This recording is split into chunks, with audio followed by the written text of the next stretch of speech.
Assalamualaikum warahmatullahi wabarakatuh. Perkenalkan, nama saya Winda Aulia dari Program Studi Pendidikan IPA, Fakultas Keguruan dan Ilmu Pendidikan, Universitas Sultan Ageng Tirtayasa dengan NIM 2281-2026. Nah, di sini saya akan membahas tentang otonomi daerah.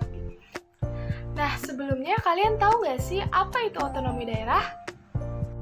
Nah, otonomi daerah ini berasal dari bahasa Yunani yang terdiri dari dua kata, yaitu auto dan nomos.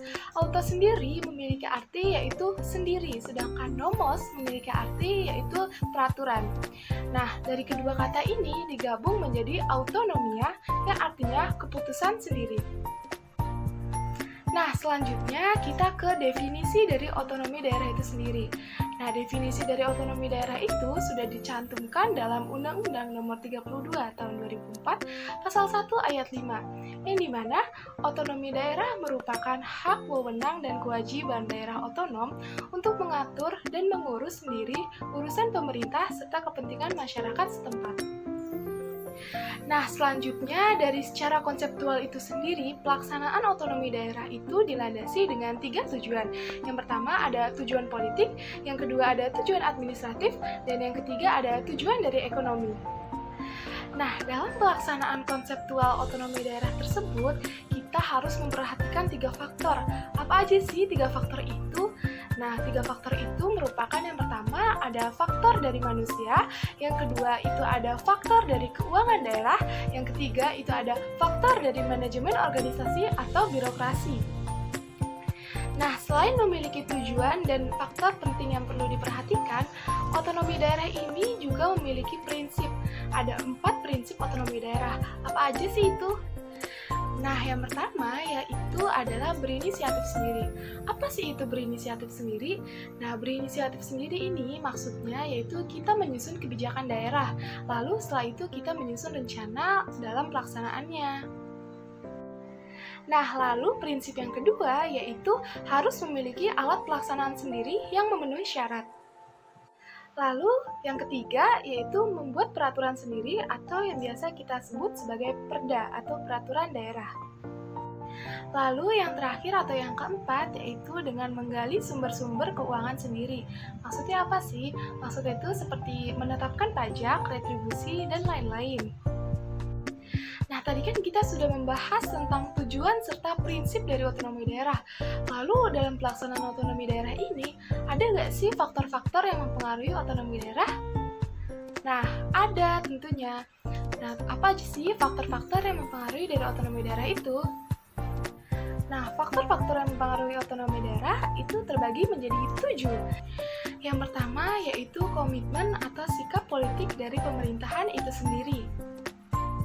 Lalu yang kedua yaitu ada sumber daya. Sumber dayanya itu terdiri dari sumber daya alam dan sumber daya manusia.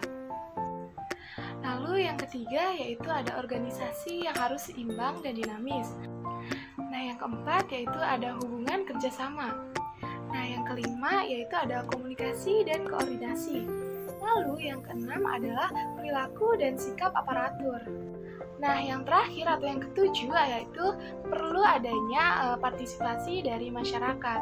Nah, itu merupakan faktor-faktor yang mempengaruhi dari pelaksanaan otonomi daerah ini. Nah, dalam pelaksanaan otonomi daerah ini juga perlu diadakannya pengawasan. Nah, siapa sih yang berhak mengawasi pelaksanaan otonomi daerah ini? Nah, yang berhak mengawasi pelaksanaan otonomi daerah ini merupakan aparatur pemerintah. Nah, selain adanya otonomi daerah, kita juga mengenal adanya istilah desentralisasi. Nah, desentralisasi ini sendiri memiliki 6 bentuk. Apa aja sih bentuk-bentuk dari desentralisasi ini? Yang pertama yaitu bentuk desentralisasi berdasarkan asal-usul sejarah. Yang kedua yaitu bentuk desentralisasi teritorial dan fungsional. Lalu yang ketiga yaitu bentuk desentralisasi yang berpusatkan pada masalah dan nilai. Yang keempat yaitu bentuk dari pemberian layanan. Yang kelima yaitu bentuk dari pengalaman tunggal negara. Nah, yang terakhir atau yang keenam yaitu bentuk desentralisasi berdasarkan tujuan. Nah, tadi kan kita sudah membahas tentang bentuk-bentuk dari desentralisasi. Lalu desentralisasi ini ternyata juga memiliki karakteristik loh. Nah, apa aja sih karakteristik dari desentralisasi?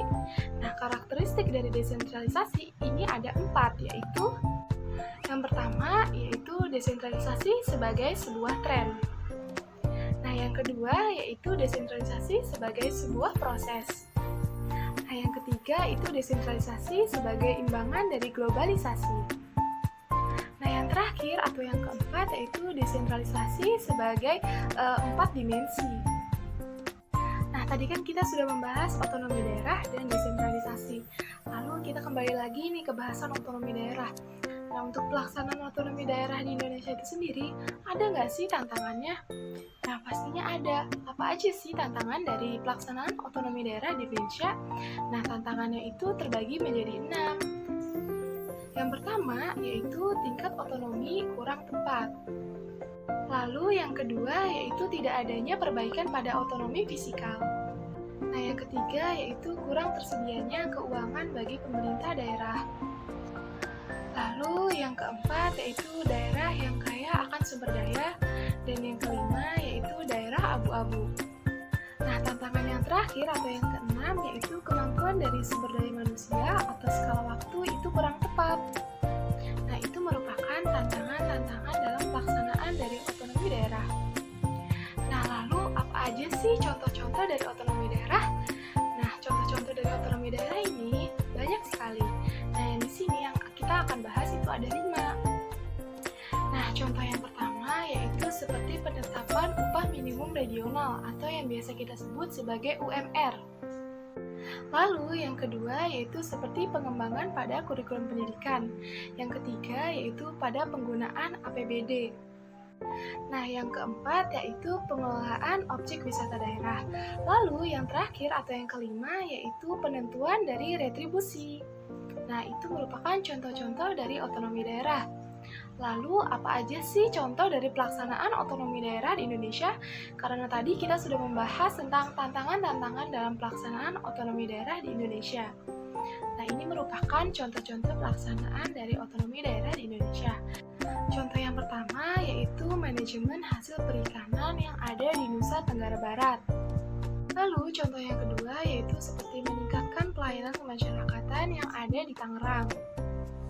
Dan contoh yang ketiga yaitu pengembangan daerah Kota Bandung sebagai Smart City.